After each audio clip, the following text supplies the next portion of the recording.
Sungguh-sungguh Allah sangat ridho ketika seorang hamba itu makan ketika sesuap nasi dia muji Allah, ketika minum seteguk nasi dia muji Allah.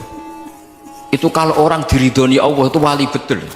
Itu untuk jadi wali itu gampang, kamu makan ridho, kamu nginjak buminya Allah ridho seneng, kamu hidup keseharian aman seneng. Nah ini supaya sampean kita semua ngaji betapa panduan Rasulullah untuk menggapai ridho Allah itu banyak yang keseharian sekali.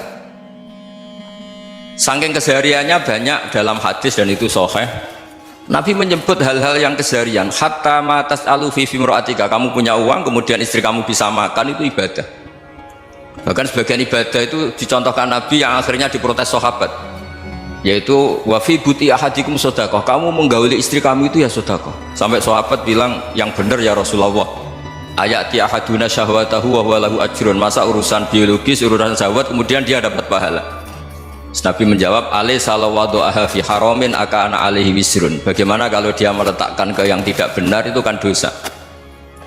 Nah, hal-hal seperti ini yang saya ingin teman-teman semua, saya juga agak ingin ngaji demi anda juga agak ingin. Itu dosa sekali ngaji kok pesanan kelompok tertentu itu nggak boleh. Islam itu untuk semua, jadi ya cuma karena di depan saya jenengan ya seakan-akan jenengan korbannya. Itu ada ilmunya dalam usul fikih itu. Jadi orang itu harus ngaji usul fikih. Nama yang disebut, mungkin Mas Sufyan masih ingat zaman ngaji usul fikih, nama yang disebut itu tidak jaminan sebagai prioritas perintah.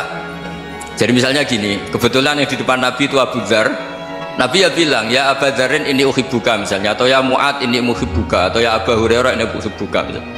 Banyaklah riwayat yang Nabi nyebut ya Aba Dzarin, ya Mu'ad, ya Aba Hurairah.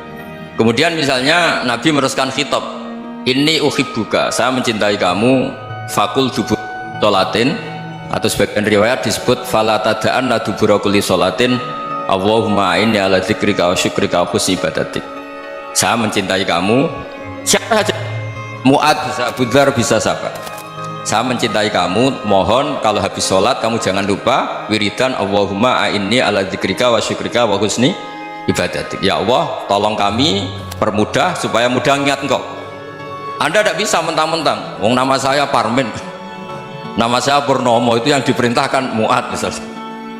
Jadi yang disebut satu, tapi khitab itu untuk siapa saja. Saya teruskan. Jadi saya mohon semua kita melakukan kebaikan itu, kalau dalam kaidah fikih disebut al yakin la yuzalu bisyak. Banyak kebaikan yang kebenarannya itu 100%, tidak punya efek samping ke pihak lain, ke kelompok lain, ke komunitas lain. Itu tadi misalnya Anda makan dan itu murah sekali, hanya butuh satu piring, setiap punyaan kamu muji Allah, setiap minum kamu muji Allah. Itu redaksinya Rasulullah SAW disebut Allah sangat ridho ketika seorang hamba makan kemudian dia memuji Allah, atau minum kemudian dia muji Allah. Logikanya gampang, negara seperti ini yang kamu harapkan bentuknya kayak apa, mertua, ipar, komunitas, tetangga, itu nyata terjadi itu kan belum pasti.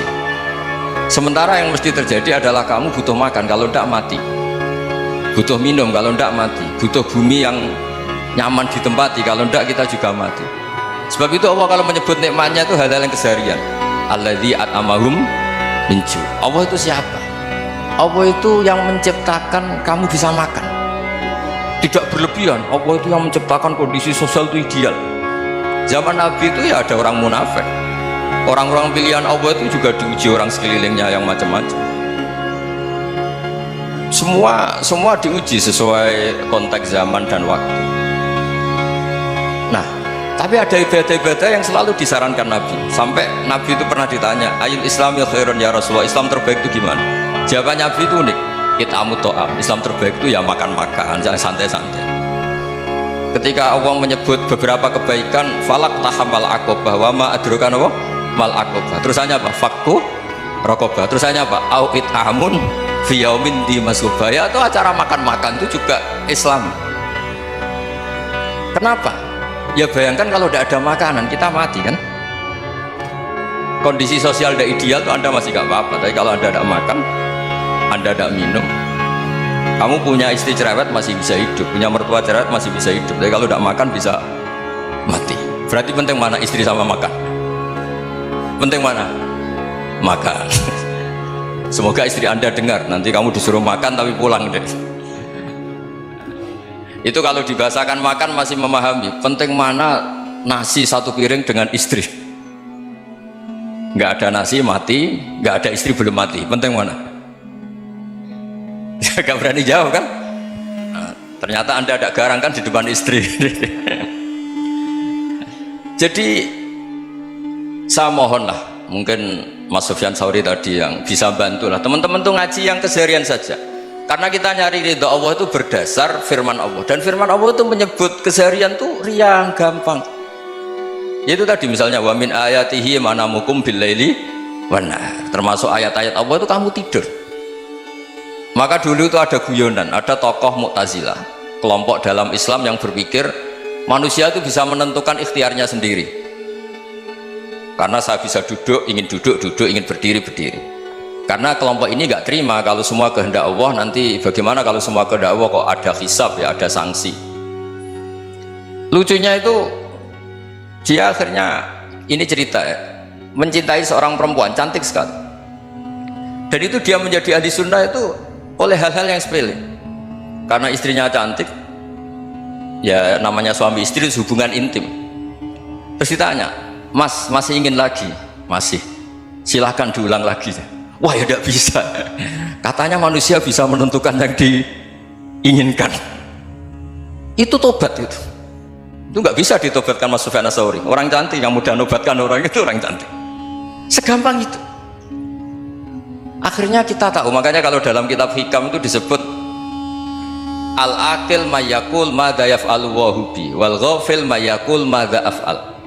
Orang yang punya akal karena sadar ini wilayah Allah, semua milik Tuhan, itu dia tiap hari berpikir besok Allah akan melakukan apa terhadap dunia ini.